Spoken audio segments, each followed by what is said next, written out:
안녕하세요. 이젤라TV 시청하신 여러분들 반갑습니다. 저희 오늘 호은 PD 모시고 무빙 토크 할 건데요. 저희가 오늘 아침에 정말 부랴부랴 정신없이 왔는데 그 딴 때보다 가장 막혀가지고 너무 죄송한 거 있죠? 네. 괜찮습니다. 네. 마음은 안 괜찮으실까요? 뒤에가 더 급하셔가지고. 그러니까요. 뒤에 네. 일정도 있으신데 오늘 또 준비해 주신 주제가 좀 특별하게 한국에 있는 영화제들을 해주셨더라고요. 맞습니다. 이 그래서. 영화제가 또 네.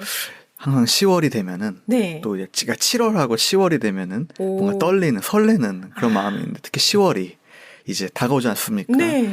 이번에 또 연휴가 길어요. 맞아요. 저는 이제 내일 말레이시아 여행 갔다 오는데 이제 약 일주일 거의 6일 정도를 네. 다녀온 다음에 곧 있으면 바로 또 추석 연휴가 시작이고 그렇죠. 그게 끝나면은 바로 영화제입니다. 와, 춥잖아, 춥지. 그렇기 때문에 아마 이제 10월까지는 너무너무 시간이 빨리 가지 않을까 이런 생각이 들고요. 얼굴에 벌써 미소가 말려나시고. 어제 이제 마지막 뭔가 좀 처리할 일들을 한꺼번에 끝내버리고 힘들게 그러셨구나. 너무 가벼운 마음으로 오늘 기쁘게 이 자리에 나와 있습니다. 아유, 와. 감사합니다. 컨디션 조절하고 나오신 거야. 그러니까 항상 감사한 게 미리 딱 그 일정에 맞춰서 어떤 내용을 할지를 준비하셔가지고 미리미리 알람을 주시는 거예요. 다른 분들을 디스하시는 겁니까? 그건 아니고 성향에 맞게 하는 건데 어쨌든 저희는 무엇을 하는지 알고 와서 좋다. 이거 모르고 온 케이스도 있으시군요. 대부분 모르고 그 현장에서 알게 되죠. 그렇군요. 그분도 그날 새벽에 결정하시고 호은 오시고. PD님을 소개해 주신 그분도 새벽 4시에 결정이 나신다고 하더라고요. 정말요? 네. 오. 그러니까 저희가 미리 알 방법은 없죠. 한번 네. 그렇게 해볼까요? 그게 성향이 돼야 하는 거더라고요. 알겠습니다. 네. 그래서 벌써 기다리고 있는 영화제들이 네. 줄줄이 있다. 맞습니다. 네네. 가을에는 그럼 부산인가요?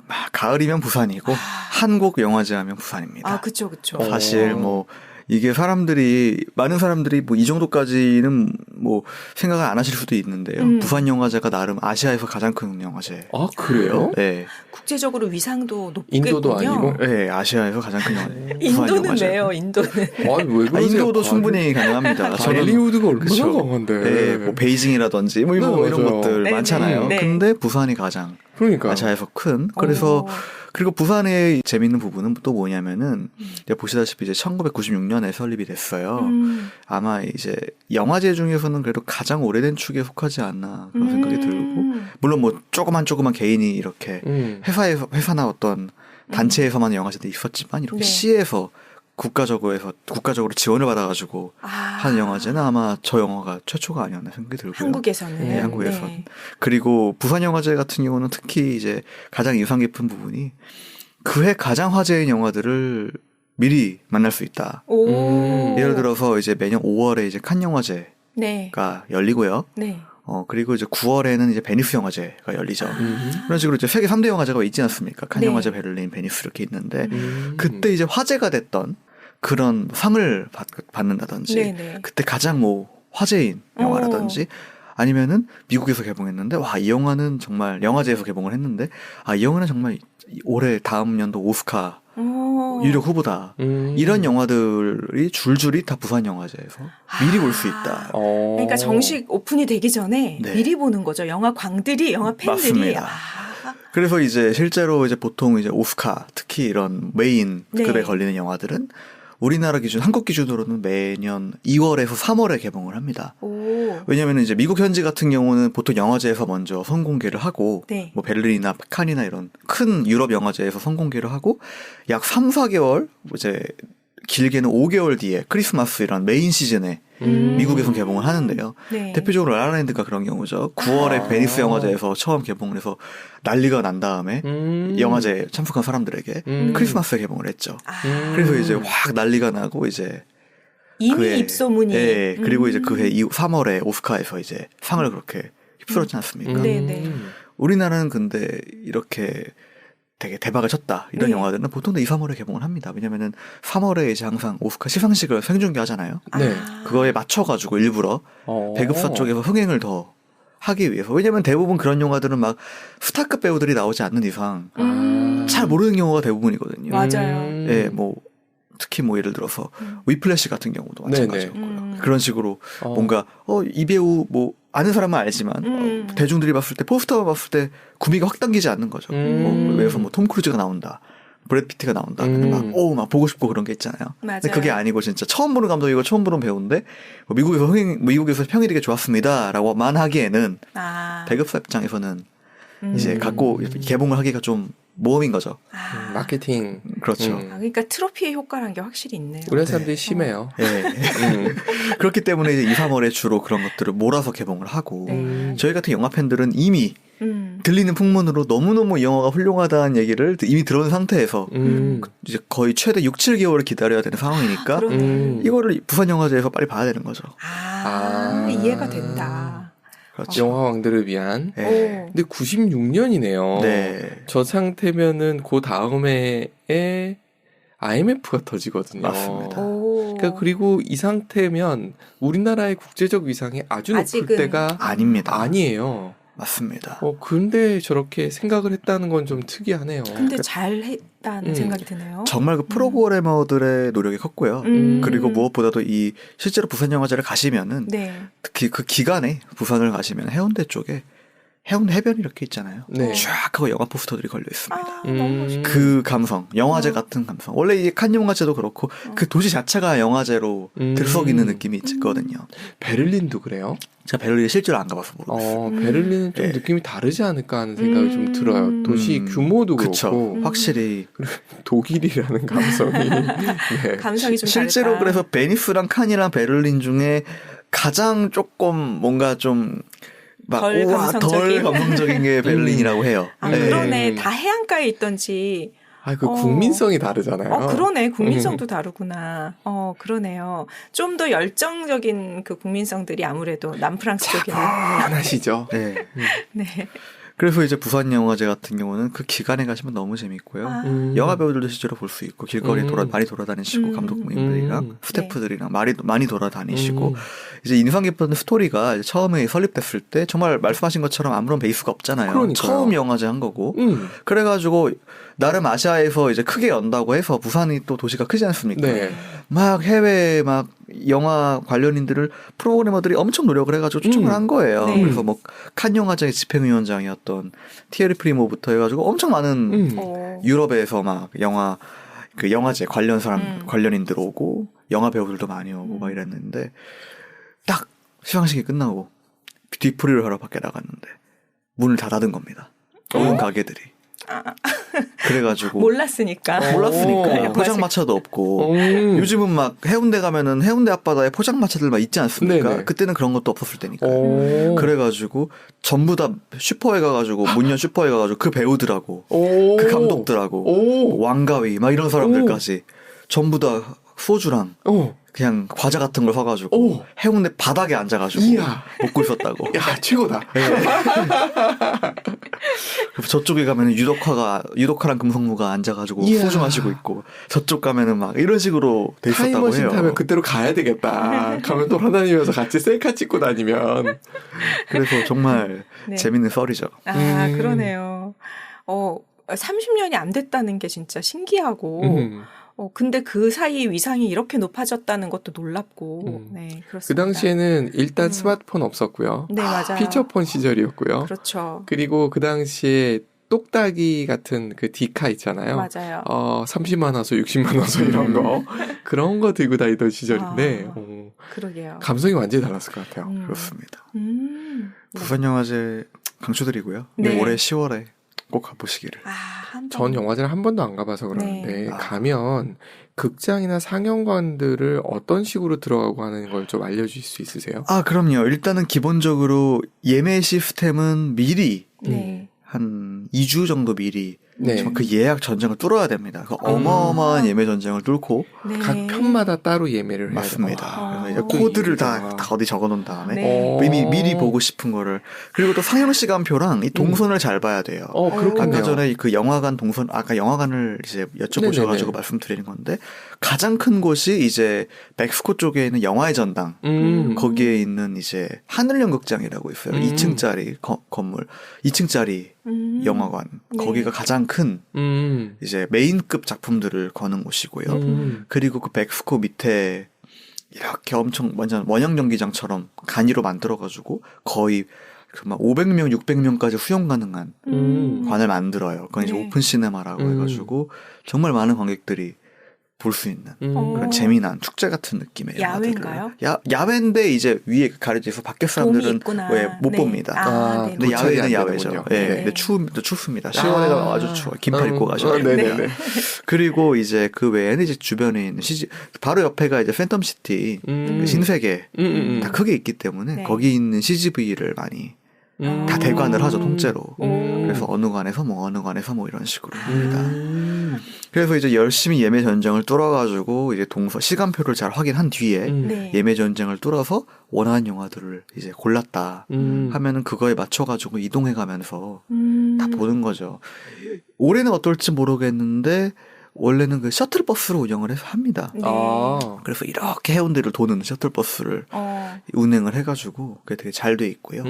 그리고 이제 또 재밌는 부분이 그 주변에 되게 이런 행사 같은 걸 많이 해요. 팝업 행사 같은 거를. 뭐 네. 티셔츠를 나눠준다든지 굿즈를 나눠준다든지 그리고 너무 슬프게도 이 전쟁을 뚫지 못한 사람들을 위해서 당일 취소표를 구할 수 있는 부스가 따로 있습니다. 거기 이제 줄을 서가지고 혹시 오늘 취소된 남은 표 있나요? 이런 식으로 자리는 그렇게 좋지 않겠지만 이제 그런 부분도 가면은 이제 정말 그거 말대로 정말 영화제에 관심 없던 사람들로 지나가다가 영화제네 한번 뭐 괜찮은 게 있나? 기본적으로 이 영화제라는 것 자체가 어느 정도 신뢰가 있지 않습니까?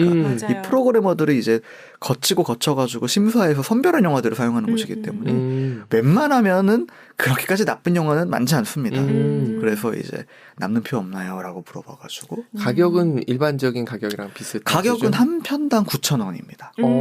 네. 오히려 CGV 이런 네. 멀티플렉스랑 비교해보면은 9,000원도 오른 싸네요. 거예요. 원래 8,000원이었는데 제 기억으로 작년까지 올해 1,000원이 올랐더라고요. 그러니까 되게 정말 괜찮은 가격으로 그러네요. 영화를 볼 수 있죠. 예매만 할 수 있으면 몇 박 며칠 거기서 쭉 보고 오면 진짜 실제로 저는 이미 잡으셨구나, 숙소를. 수를 잡았는데 네.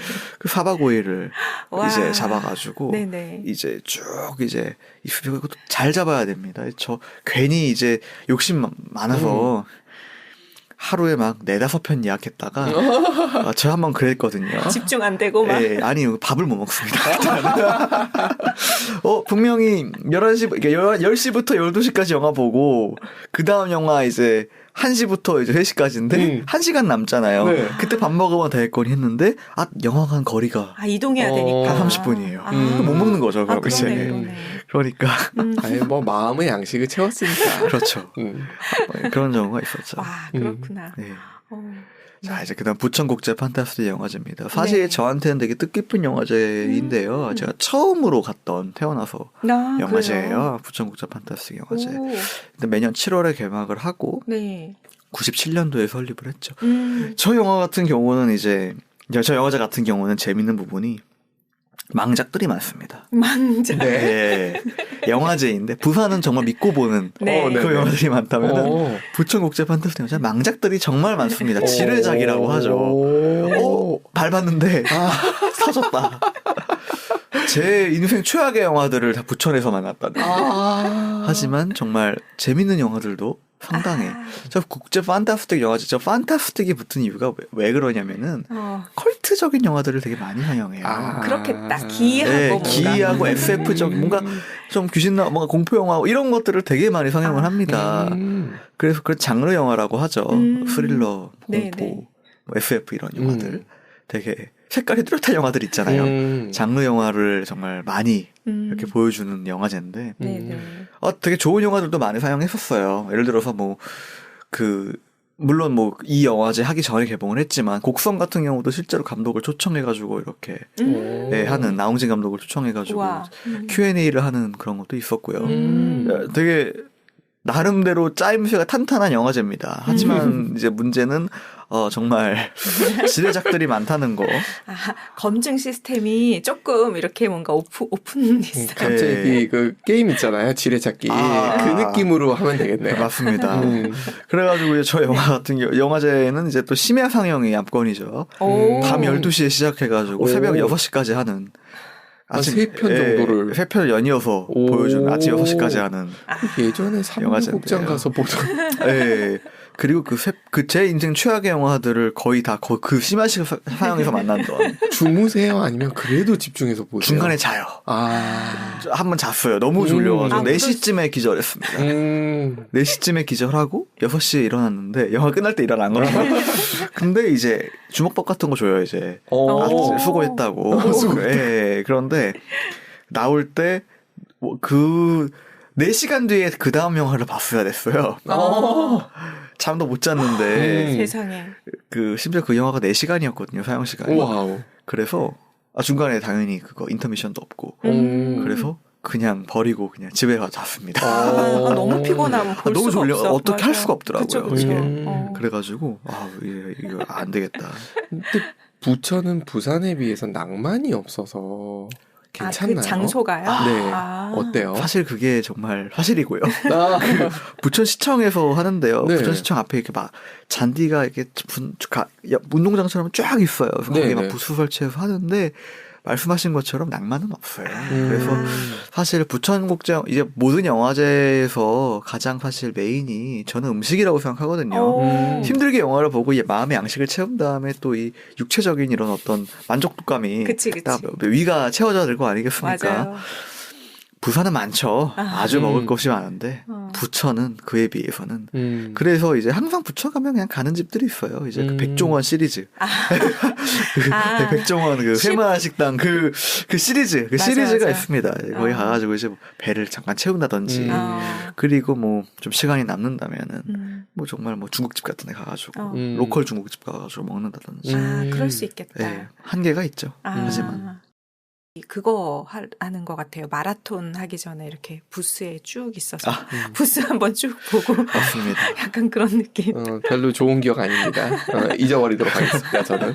근데 부천국제 판타스틱 영화제도 정말로 강추드리고요. 여름이잖아요. 더운데 또 되게 그 느낌이랑 어울려요. 딱 가가지고 영화제 뭔가 좀 장르 영화 좀 무섭거나 그런 영화 보면서 관객들하고 같이. 그 계절상 그게 또 어울리네요. 수도권에 있으신 분들, 연애하시는 분들은 데이트하러 가면 완전 좋겠네요. 강추드립니다. 진짜로. 그 뭔가 소름이 오싹할 때 옆에 누가 있으면 더 친밀감이 생기면서. 맞습니다. 사랑으로 착각한다는 그 유명한. 저 때 이제 봤던 영화 중에 기억에 남는 게 이제 뭐였더라? 깊은 밤 갑자기? 어두운 밤 갑자기였나? 80년대 공포영화인데요. 우리나라 공포영화. 70년대였나? 80년대 공포영화인데 지금은 돌아가셨는데 김영애 배우님? 예, 그분이 이제 젊었을 때 나왔던 20대 때 나왔던 영화예요. 근데 정말 그 당시 시대상을 볼 수 있고 모든 관객이 좀 깔깔대면서 웃으면서 보는 정말 영화 대사에서 이제 이 주인공 설정이 이제 20대 후반이 설정인데 이제 너 2년 있으면 할머니가 된다. 결혼을 하지 않았기 때문에 이런 대사가 영화에 나오는 정말 그 시대가 그때 관객들이 다 빵 터졌던. 그치 그때는 20대 넘으면 큰일 나죠. 네, 70년대. 그죠. 네. 그 감성을 볼 수 있는. 네, 정말 특이한 경험을 할 수 있는. 그렇구나. 판타스틱 맞네요. 네. 제목 잘 붙였네. 한여름에는 부천으로. 맞습니다. 프로그래머들이 제목에 충실하네요. 네. 자, 그다음 이제 전주국제영화제입니다. 우리나라 이런 메인 영화제 3개 중에서는 가장 처음으로 개막을 한 이제 오픈을 하는 영화제죠. 그래요? 네, 전주국제영화제 정말 저 영화제의 특징은 뭐냐면은 저 영화제 이제 창립자가 설립할 때 같이 참가했던 프로그래머가 정성일 평론가라는 분인데 영화 평론가에서는 정말 거의 이제 어마어마하게 유명하신 분이고요. 그분 평론은 지금 봐도 정말 요즘도 계속 평론을 쓰시고. 그래요? 네, 보통 영화 끝나고 GV라는 걸 Q&A를 하잖아요. 평론가랑. 보통 3시간 하신다는, 3-4시간을 하신다는. 그래서 CGV가 문 닫을 때까지 하신다는 전설적인 어마어마한 체력을 갖고 계신 분인데 그분이 직접 주관을 하셔가지고 프로그램을 다 짜셨어요.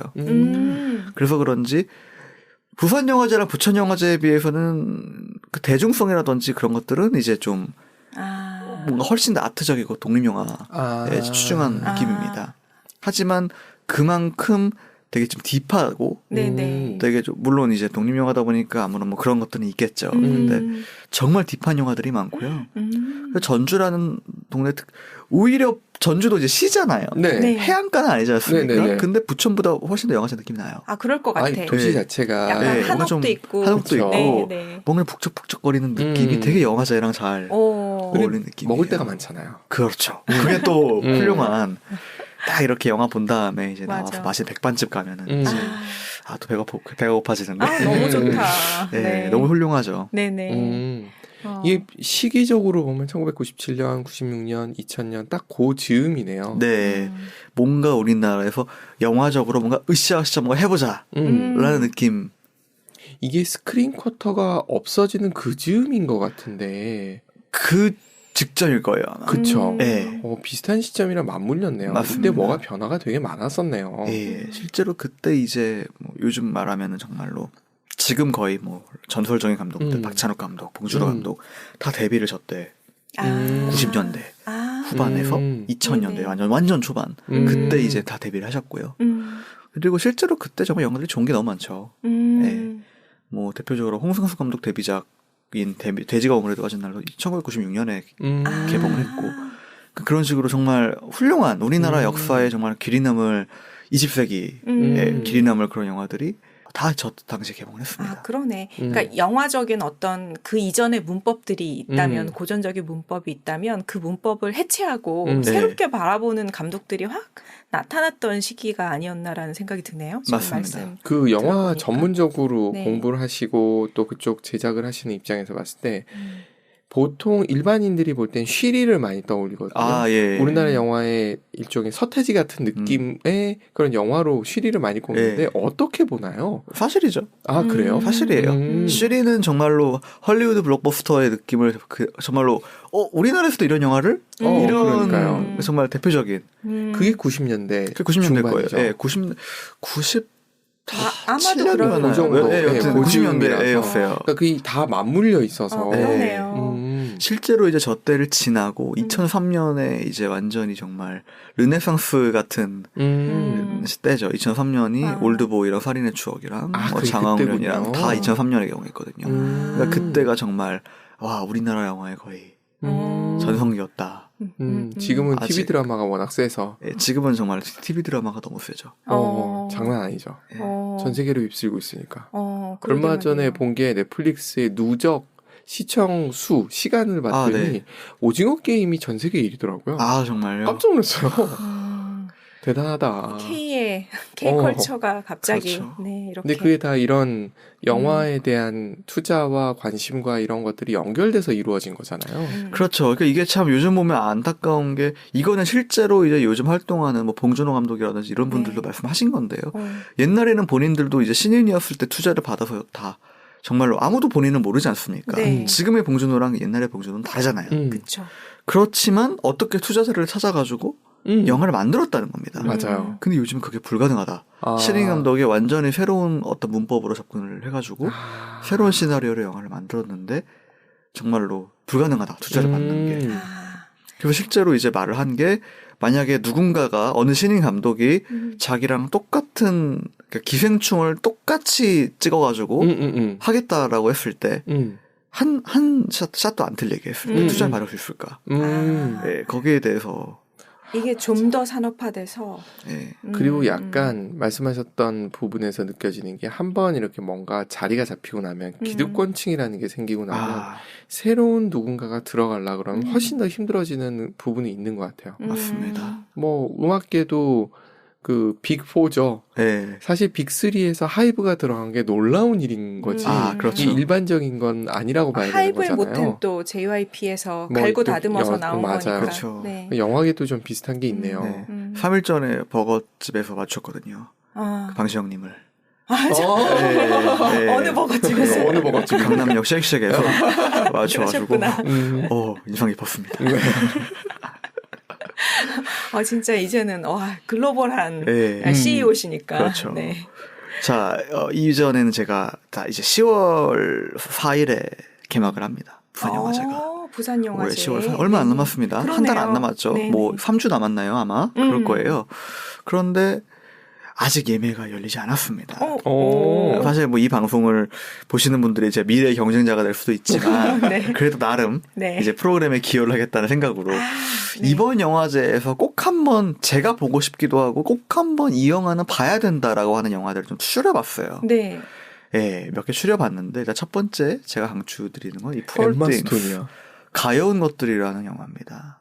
Poor Things. 네, 이번에 베니스 국제영화제 저번 주에 끝났는데 베니스 국제영화제에서 오. 대상을 받았고요. 네. 그리고 평이 올해 오스카를 쓸 것이다 아마 이 영화가. 그 정도로. 엠마 스톤 좋겠다. 네, 그 요르고스 란티모스라는 혹시 더 랍스타라는 영화 저 들어보셨나요? 저거 봤어요. 아 보셨어요? 네. 저의 취향에 반 정도 걸쳐서 괜찮았어요. 약간 독특한 영화 좀 좋아하는데 약간 그런 딥한 잔잔해요? 어떤 구석이 있어요. 잔잔한 듯 하지만 좀 괴이함이 있습니다. 피디님 보셨나요? 안 보셨나요? 안 본 것 같아요. 저만 봤어요. 네. 그러신가요? 네. 저 감독이 이제 부조리극이라고 하죠. 이거 뭔가 좀 음. 기이하면서 뭔가 이상한데 말도 맞아. 안 되는데 말이 되는 것처럼 맞아, 하는 맞아. 저 랍스터, 뭐 킬링 디어, 더 페이버릿 영에서 세 개 다 정말 엄청나게 훌륭한 작품들이고요. 안 보셨으면 꼭 보시길 강추드리고 특히 저는 저기서 저 킬링 디어라는 영화를 가장 좋아합니다. 아, 그렇구나. 저거 봐야겠네. 정말 아름다운 다른 의미로 훌륭한 어떤 영화. 의미로? 내용이 정말 특이하고요. 네. 오. 스포일러에서 말씀드릴 수 없고요.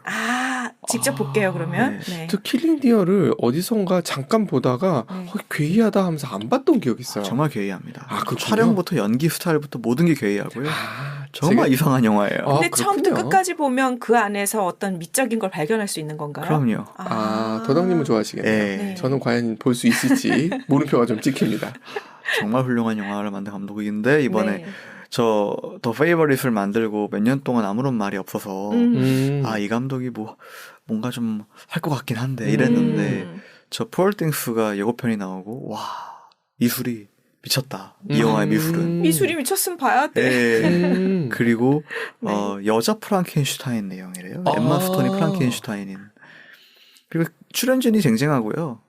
정말 지금 베니스에서 가장 화제인 영화예요. 현재. 영화계에서. 우와. 근데 이번에 부산 영화제에서 부산 영화제가 재밌는 게 아까 전에 말씀드렸잖아요. 그런 유럽에서 메인인 영화제 사용했던 네. 화제작들을 가장 먼저 볼 수 있다. 네네. 그게 정말로 가장 먼저 볼 수 있습니다. 아시아에서. 네. 그러면 전 세계에서 올만하네. 그럼 베니스 칸 갈 비행기 표가 아껴서 부산 맞습니다. 가서 쭉 보면 예약 되네요. 전자만 뚫을 수 있다면 네, 할 수 있습니다. 그게 조금 문제군요. 그렇죠. PC방 가야죠. 그리고 실제로 이제 많은 배우들하고 감독들이 해외에서 오시죠. 네. 작년에는 양조희 배우가 왔고요. 올해는 주윤발님이 오십니다. 올드 네. 팬들 너무 좋아. 주윤발. 네. 그래서 이제 그분이 나왔던 영웅본색 그리고 그런 용정우투였나요? 네네. 네, 그 영화를 상영하고 아. 주윤발하고 같이 이야기를 하는. 아. 얼마나 이 팬들한테는 뜻깊겠어요. 그러네요. 네. 그래서 저는 물론 안 보겠지만 네, 저는 굳이 취향이 다름으로. 네, 좋아하는 영화입니다. 하지만 다른 게 볼 게 다른 게 이제 많다. 이미 봤고요. 그걸 물론 주윤발이랑 같이 본다면은 사람들한테 이렇게 이야기를 하긴 좋겠죠. 내가 주윤발이랑 영화를 봤다. 이렇게. 근데 딱히 의미가 있나? 그게. 저는 실제로 전도연님하고 이창동 감독하고 같이 밀양을 봤기 때문에 부천 영화제에서 제 앞자리에 앉으셨거든요. 심지어 그들이. 근데 아무런 감흥 없습니다, 별로. 그냥 그들이랑 같이 본 거지. 아무런 그거 없기 때문에 그렇습니다. 네. 머리숱이 많은가 정도 확인할 수 있는. 네. 앞에서 맞습니다. 보면. 네.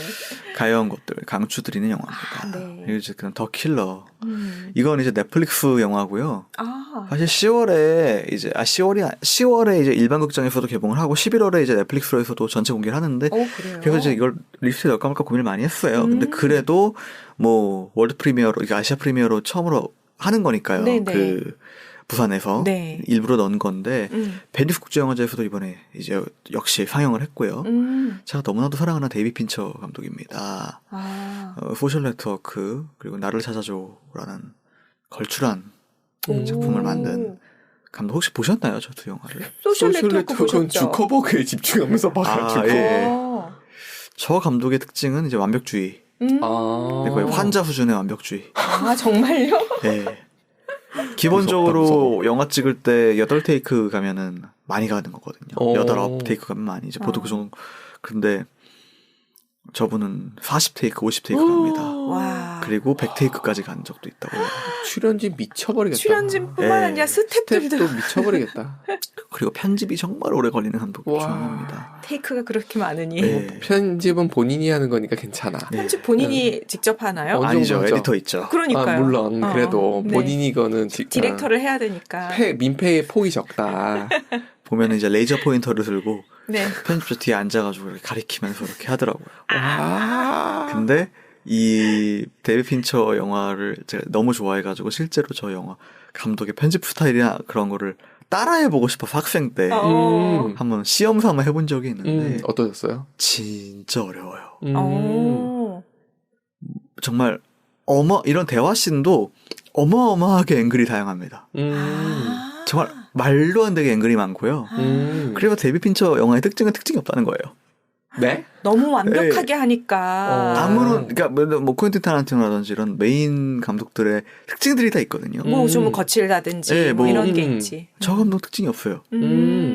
대본도 본인이 안 씁니다. 대본 받아서 써요. 음. 근데 정말로 영상 딱 보면은 이거 데이비드 핀처가 만들었구나 느낌은 딱 있습니다. 그 디지털 특유의 쨍한 느낌과 그 어떤 그 딱 있는데 막상 별 볼 때는 그냥 무르르듯이 봐요. 아. 근데 디테일하게 파고 들어가면은 정말 와 미친 듯한 사람이구나 이 사람은. 앵글이 말도 안 되게 많고요. 근데 심지어 그 앵글이 그냥 마구잡이로 넣은 게 아니고 다 계산해서 넣은 앵글이에요. 그게 대단한 거고. 그리고 가장 저분의 최근작이 제 맨크라는 작품인데 넷플릭스 영화입니다. 그것도 저분이 넷플릭스랑 협업을 요즘 많이 하세요. 네네. 근데 그 영화는 이제 1940년대가 배경이어서 흑백 영화예요. 흑백 영화인데 지직거리는 거 있잖아요. 흑백 영화 특유의 지직거리고 그리고 사운드도 뭔가 좀 뭉개져 있고 뭔지 아시죠? 네네. 옛날 영화 보면은 사운드 뭔가 다르잖아요. 뭔가 그쵸, 그쵸. 웅웅거리는 느낌 있잖아요. 네. 그걸 구현하려고 8K 디지털로 영화를 찍은 다음에 네. 일부러 먼지를 심었어요. 모든 엿에. 그래서 편집이 거의 10개월이 걸렸습니다. 그 더스트 낀 거를 다 표현하려고. 정말? 그리고 음향도 이 영화를 찍은 거를 편집을 끝난 거를 다 녹음까지 끝냈을 거 아닙니까? 작업 끝난 거를 영화관에서 틀고 그 영화관에서 옛날 녹음기를 넣어가지고 녹음을 한 거예요. 그래서 그걸 다시 입힌 거예요. 놀랍다 정말. 굳이? 네, 굳이. 그래서 옛날 영화관에서 본 사운드를 내려고 실제로 영화관에서 영화를 틀고 그걸 다시 끝까지 녹음한 다음에 다시 입힌. 와. 그 정도까지 디테일인 사람인데 이 영화 또한 제가 이 영화 촬영 끝났다는 얘기를 2022년에 들었거든요. 빨리 나온 편이네요. 네, 근데 이제 편집이 이만큼 걸린 거죠. 그래서 근데 예고편만 봤는데도 예고편이 일단은 장난 아닙니다. 아 그렇구나. 강추하는. 와. 이 제가 봐서 호은 PD님이 추천을 하면 티켓팅 못할 것 같은데. 그리고 이제 유스트 이거는 청춘 봄이라는 영화인데 이거는 이제 개인적으로 네. 제가 이 감독 영화를 항상 보다 말았어요. 정당한 이유가 있는 게 네. 보통 4시간에서 10시간입니다. 사용 시간. 오이? 네. 상업 영화라고 할 수 없을 네. 정도로. 그러니까. 사용 시간이 10시간인 영화가 저 철석은 10시간이에요. 사용 시간이. 와. 네. 그래서 이제 정말 보기가 힘든 영화인데 이제 사실 네, 다큐멘터리 감독입니다. 아. 그리고 왕빈 감독이라고 거의 중국에서 가장 위대한 감독 중에 한 명으로 뽑히고요. 현재도 영화를 만드시고 네네. 그리고 저 유스트 저게 신작이에요. 올해 칸 영화제 76회 칸 영화제 경쟁부문 초청해가지고 받아서 엄청나게 좋은 평을 많이 받았죠. 저 감독은 항상 나올 때마다 정말 어마어마한 영화를 만든 사람인데 그 이유는 뭐냐면은 다큐멘터리 감독이지 않습니까? 네. 자, 저 청춘 저 내용이 일단은 간략하게 설명을 드리면은 네. 중국에 저건 10시간 아니면 저 3시간이에요. 짧네요. 3시간 반입니다. 3시간 반. 네네. 네, 3시간 반인데 저 영화가 이제 왜 대단한 이유는 베이징이었나 샹하이 근처에 있는 공업 마을이 있대요. 공업지구. 네네. 네. 거기 공장지대가 있는데 음. 거기에 저 청춘 시골 중국 완전 시골에서 온 저 다양한 시골에서 모인 저 청춘들이 그 공장에서 일을 하는 거예요. 그 실제로 그 기숙사처럼 네네. 먹고 자고 네네. 하면서 그거를 6년 동안 찍었어요. 같이 살면서. 그래서 그 안에서 막 사랑도 이루어지고 싸우기도 하고 여러 가지 일들을 6년 동안 담은 거예요. 그거를 이제 3시간 반, 4시간에 편집을 해가지고. 리얼리티 예능이네요. 네. 저 감독의 대단한 이유는 모든 영화를 그런 식으로 찍습니다. 아, 다큐멘터리. 네. 감독 다큐멘터리의 맞네요. 어떤 거를 넘어서서 저 철수호 같은 경우는 90년대에 그 옛날에 공업 탄광촌이었나요? 그런 마을이 있는데 네. 중국 완전 시골에 거기가 이제 정부 정책 때문에 광산이 문을 닫은 거예요. 네네. 그러니까 사람들이 떠나지 않습니까? 그 마을의 유일한 먹을거리가 그건데 그게 사라지니까 네. 공장이 폐쇄되고 뭐 이런 탄광촌이 문을 닫고 그러니까 마을이 사람들이 주민이 떠납니다. 하나 둘씩 마을도 문을 닫겠죠. 그걸 10년 동안 촬영했어요. 그 마을에 살면서. 와. 그래서 그 계절이 지나고 연도가 바뀌고 그 마을 사람들이 다 떠나고 아무도 남지 않을 때까지 촬영을 한 거예요. 아, 대단하다. 그래서 그걸 10시간짜리 영화로 전 편집 어떻게 했는지 모르겠습니다. 여튼 와. 이제 한 거죠. 그리고 광기가 우리를 갈라놓을 때까지란 저 영화는 제목이 너무 멋있죠. 네. 중국에 있는 정신병원에 들어가서 약 2-3년 동안은 살면서 그 정신병원 안에서 그 사람들을 찍은 겁니다. 기자 출신이세요? 네, 그래서 작품이 몇 개 없어요. 작품이 그렇겠네요. 네, 작품이 많이 만들 수가 없네. 네, 모든 게 이제 저런 식이고 몇 년 전에 제가 이제 보다 말았던 게 미세스 팡이라는 영어로는 제목이었는데 중국 시골에서 어느 할머니가 돌아가시기 직전에 할머니가 누워 있는 거예요. 이제 집에 침대에 그래서 돌아가시기 때까지 찍은 거예요. 그분이. 네. 진짜. 완전 그걸 찍은 거예요? 예, 돌아가실 때까지. 와. 인터뷰해보고 싶다. 왜 그렇게 찍느냐고. 뭔가 리얼한 거에 뭘 담고 싶은? 그 굉장히 궁금해요. 어떤 사람에 대한 호기심인지 아니면 서사에 대한 관심인지 리얼리티에 대한 집착인지 이런 게 굉장히 궁금하네요. 그쵸. 어디 쪽 때문에 그렇게까지 저 정도는 집착에 가까운 아까는 편집의 집착을 보여주셨잖아요. 네. 이건 편집의 집착이 과정에 대한 뭔가. 과정에 대한 집착이 있는 거잖아요. 그쵸. 그리고 되게 중국 서민들, 그러니까 중국 일반 사람들, 다큐멘터리라고 해가지고 어떤 사건이 있는 이벤트. 보통 그렇잖아요. 다큐멘터리라면 주제가 있고, 거기에 대한 사건이 있겠죠. 그러면 그 사건을 중심으로 하는 인물들이 있겠죠. 네. 그럼 그 인물들을 중점으로 이렇게 이제 찍지 않습니까? 인터뷰를 하고. 저 감독의 다큐멘터리의 특징은 인터뷰가 없습니다. 나레이션 없고요. 나레이션 없고 음악 없고 음악도 없어요? 음악 없어요. 그리고 그런 게 없어요. 그런 인터뷰 같은 게 없어요. 이 사람이 이때는 어땠고요. 이게 없어요. 그냥 우리가 그 앞에 있는 것처럼 이 일반인들 정말 저 공장에서 일하는 청춘이라든지 마을 떠나는 사람들이라든지 정신병원에 있는 다양한 있는 그런 사람들이라든지 그리고 전작 같은 경우는 어느 중국 완전 시골 오지에 있는 양떼 키우는 그런 어린 이런 그 자매들, 남매들에 대한 이야기였거든요. 정말 그 중국에서 시골에 있는 그 일반인들을 관찰하는 거예요. 아무런 본인이 개입하지 않고 유일한 이 감독의 개입은 편집이죠. 그러네요. 이 몇 년 동안 이 사람이 이 애들이 20살 때부터 20대 중반이 넘어서 때까지를 촬영한 다음에 어느 부분을 잘라가지고 영화에 넣을 것인가. 조금 이해됐어요. 왜 다큐멘터리 프로그램을 만드는 분 중에 자연을 관찰하거나 동물을 관찰하거나 그래서 다큐멘터리 만드는 분들 많잖아요. 그쵸. 이분은 사람을 관찰하고 만드는 거네요. 그쵸. 그거에 포커스긴 하네요.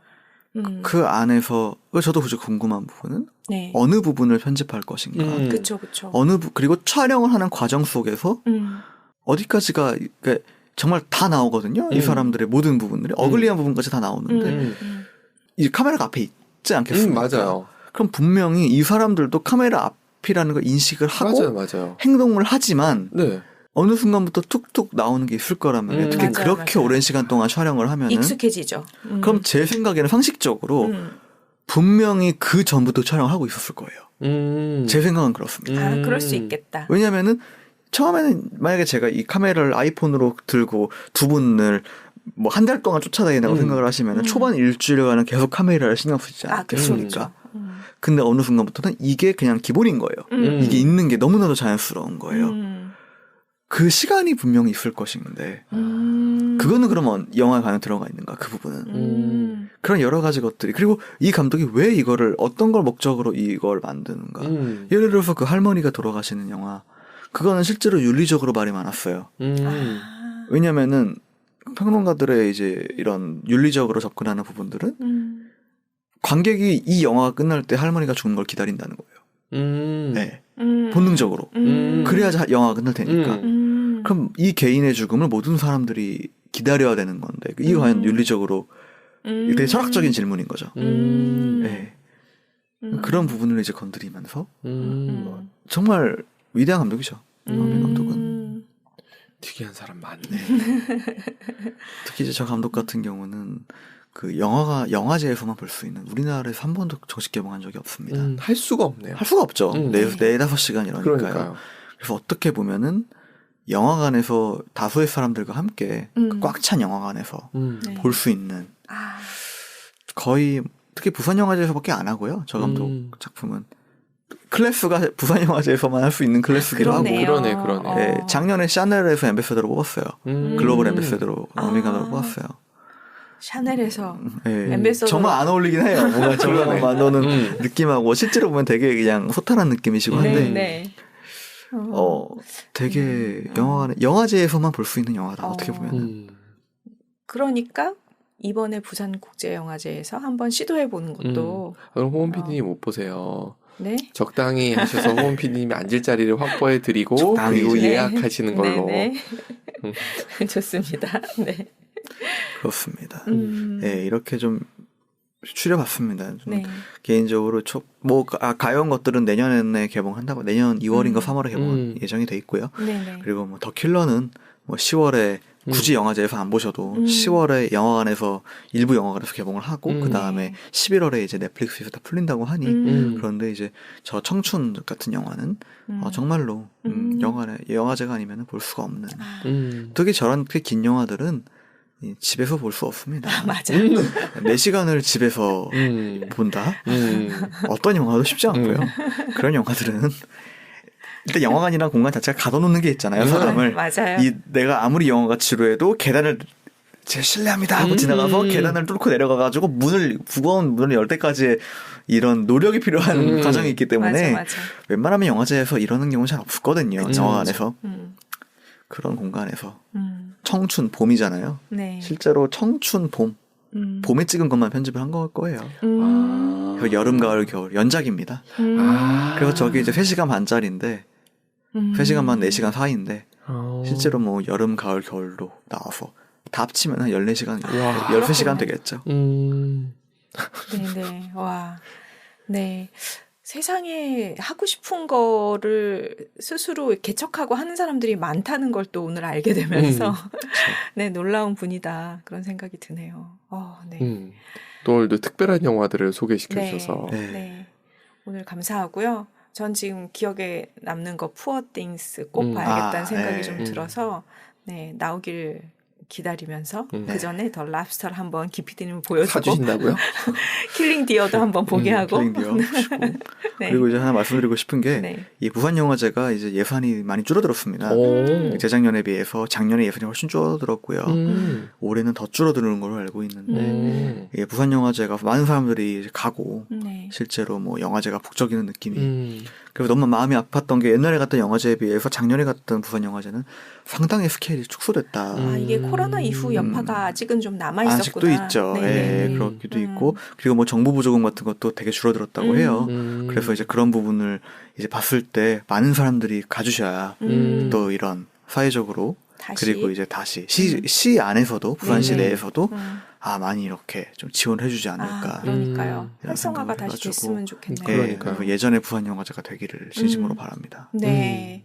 네, 북적이는 10월의 부산을 네, 기대해 봅니다. 네, 음. 오늘도 이렇게 준비해 주셔서 너무너무 감사합니다. 네. 감사합니다. 네, 수고하셨습니다. 감사합니다. 감사합니다. 네.